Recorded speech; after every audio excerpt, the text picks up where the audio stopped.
That's the beauty of it, is you could follow the tournament for the first time ever. So all the complaining from people on the internet trying to put bad reviews on Amazon the first year and all this other stuff, I'm like, what is wrong with you? Because you've never, ever in the history of beach volleyball had this. Yeah. Right. You've never had access to every single match. Oh, we don't have court 3. Shut up. Knock it off. So I'm at home with the kids who are 2 and 4, the boys.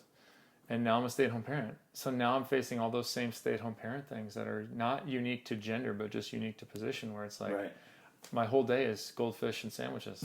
Like, bro, I used to be somebody. Jelly on top.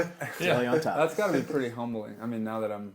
I used to be somebody. Kids didn't care at all with something. It's great. Make me a sandwich. No, but internally. Yeah, sweet. Internally, I'm like, I used to do something that people value. Yeah, now, I was awesome. What am I doing here? Like, now they act like they don't value me, but I'm keeping them alive. Yeah, exactly. Yeah, that's your job. There's one night that sticks out. I was in the back of my former rental house in Redondo, and I was back there, and there was like a wooden stick back there and a whole bunch of moving boxes, and the moving boxes paid for my frustration. Like, I don't know what the neighbors thought was going on back there, but the moving boxes paid that night for me being like... That's the Kevin that people knew from his playing days. He's still around. Yeah, totally got fooled. The net life started without me. Yeah, net life started in 09. Started in 09. I came in January of 2011. Okay. But in Long Beach, 2010, the last AVP event of that season, Reed Pretty came up and introduced himself to me and told me about the Net Live and would I want to be a part of it and just contribute like music side. Geeter was already there, Kevin was there, Reed was there, but it started with Kevin, Reed, and Dan Madden. I don't know how long Dan stayed because I never did any... Not that long. I never did any shows with him. No, first year-ish. Yeah. So Reed and I, AVP went under, then started talking back and forth, and then January of 2011 was my first podcast, and they brought me in to just add music elements to it because that's what I do, and then... Like be the control room guy that occasionally... piped up. I would just make fun of people every once in a while, because Skeeter and I had worked together for so long, so I could chime in on stuff that he would say, and then they all started dropping like flies, and then it's just Kevin and I, and I feel like I 100% got tricked into being a co-host on a podcast 8 years or however many years later it is now. Yeah, 8 years. Kevin likes to tease me that I'm the tech guy. So showing up today, not having to set up anything for your guys' podcast was my favorite part about this whole thing. What's it like being the DJ for a tour and then also Lakers? I mean, I look at like broadcasting because I got to experience it a little bit, where you're like trying to explain to the viewers at home what the atmosphere is in the stadium, it's tough, right? But then you're like the one conducting the atmosphere along with Mark. Yeah. There's so many different pieces, but it's pretty wild to funny, understand it. Volleyball people are like, oh, it's so cool that you're the Lakers DJ. And then NBA people are like, oh, it's so cool that you're the AVP volleyball DJ. It's so funny to me. That's cool. I look at my job as complementing what's going on. Even though there's a banner with my name on it, I don't look at it. It's about me. Fans are going to show up whether I'm there or not. If there's music playing, fans are going to show up. If there's not music playing, fans are still going to show up. So I don't really have... I have an ego about it, but I don't have too big of an ego about it. I want to compliment and not take away from what you guys are doing on the court. And that's how I look at my job and how I've always looked at it. And same with the Lakers, too. If the game is boring, I can't be playing music like it's a game 7 and trying to get everybody losing their minds because that's just fake energy. But same at a AVP event, if the match is boring, my job is to not add to the boring of it, but like not fake it because the fans will tell. They're like, bro, it's 20-5. This match sucks, but everyone stand up. Or it's 95 degrees outside, and I know if I waste all the crowd's energy right now, I'm not going to have them for the finals. Right. So it's those kind of things as well too. Looking back on my first year, those things of like, you don't know what you don't know. Thank God, because I was dead terrible. Compared to like where I feel like I'm at now, which is a good thing, right? Like hopefully, but like I remember my Fort Lauderdale, my first tournament. For the first few years, I set up all the speakers. I got in like on a Wednesday. I left on a Monday. It sucked.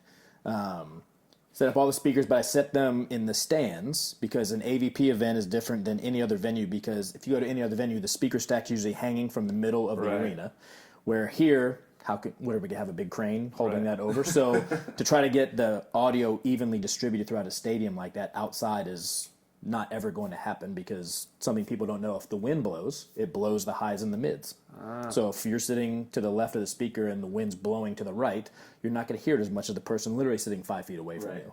So my first tournament, I was probably way louder than I needed to be because the speakers were facing away from me, and the generator went out during the finals. So all power went out, all music went out.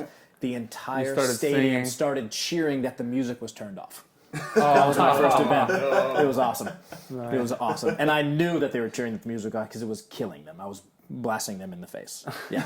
So those are things that I've learned over the years, not to kill the crowd. I think it's probably similar to being a comedian where, like, you have to bomb. Well, if you go all the way back to the start of the Net Live was started for two primary reasons. Number one, there was no talk about volleyball in between events. And on the indoor side in particular, World League is happening every week. And if you're watching World League every week, not everybody was, but if you were, you don't know why the roster changes happen from one week to the next. You don't know if somebody's hurt. You don't know if they're trying to decide a spot. There was no chatter. And my thought at the time was, in the NFL, okay, they play 16 weeks or 17 weeks a year plus playoffs. They talk about it constantly. Yeah. Every day. Yeah. Every day. And now you have for the entire Monday, year. Whatever. But before, it was just Sunday and Monday. Right. Done, right? And you still talked about it. Right. And the same thing didn't exist for volleyball. So that was one reason. The other reason was I needed to practice hosting. And because I thought, like an athlete, no problem, I got this. I can host. I can talk into a microphone, no big deal. I've been doing analyst work, I can host. And then I listened to my own show and I was like, Yeah. you have to bring value. That's what you have to do. Whatever the situation. And this is valuable no matter what you're doing. Bring value.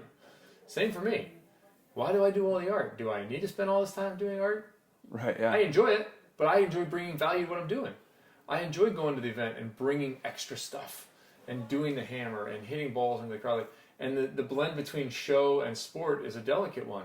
In Hermosa, I think it was Hermosa, we went out in the middle of the women's final and hit balls. This was the last time to hit balls, and here it's the women's final and we're hitting balls. Well, why are you hitting during the women's final? Because it's a show. Yeah. I mean, that's the truth. It is. It's that's a what show. it comes down to. Yeah, and if you don't get it, if you think the purity of sport is ruined by the show, then you can go off in obscurity with the purity of your sport because it won't mean anything. It's got to be fun. If it's just pure, then nobody's getting paid. Right. I mean, that's the bottom line, right? And if you're pushing against, if you're innovating, like you were saying earlier, I got ideas, I want to do this, I want to do that. You're occasionally going to do something that's terrible. Mm-hmm. I mean, I did something this year. I was trying to do. We've done plenty. Oh, yeah. But they kind of disappear. Talking to you guys right now, it just seems like a bad idea.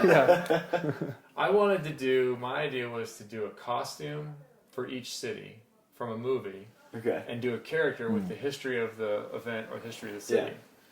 Well, it turns out, doing characters in that context is way complicated.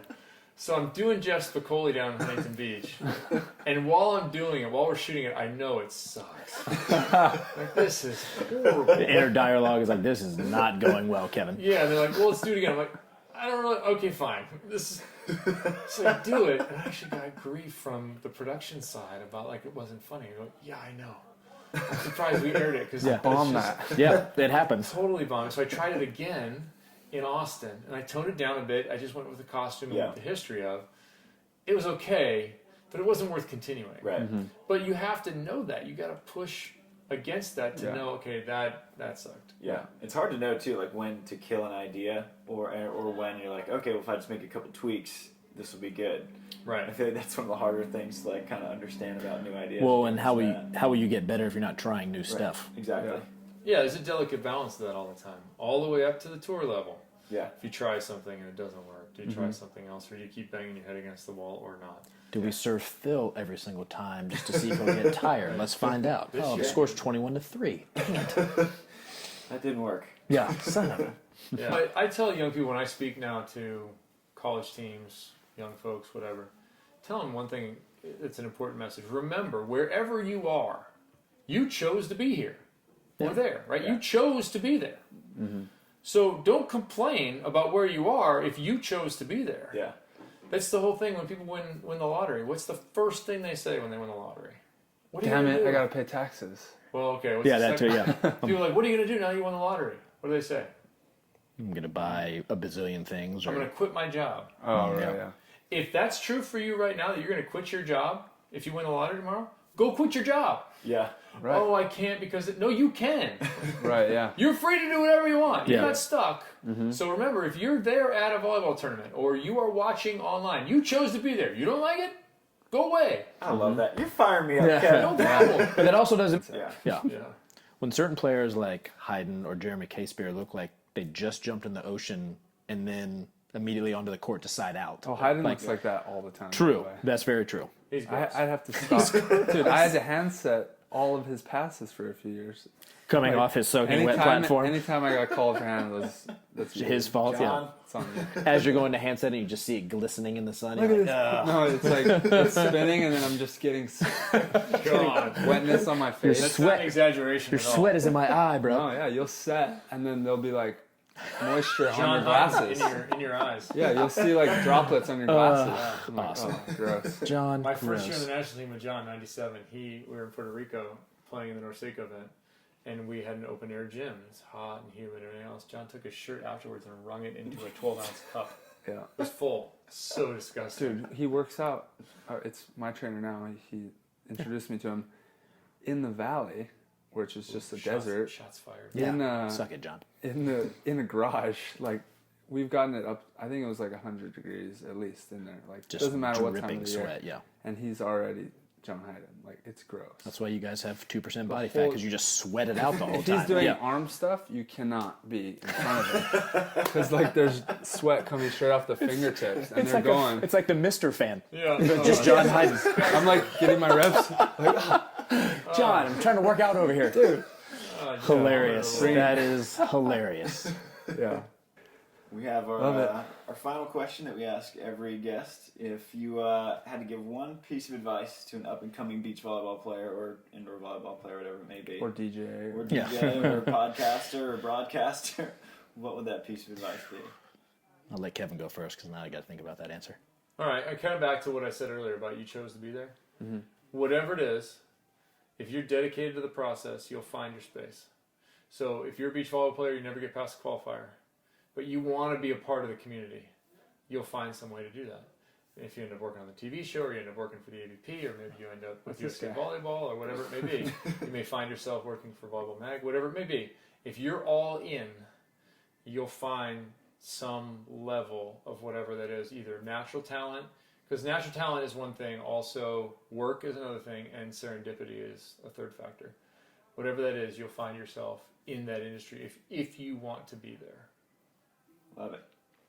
Yeah, and you can only control what you can control, but those things will create opportunities for you.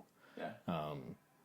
I can't control when it rains and having to cover my DJ equipment with tarp, and that sucks to DJ when I can't see anything.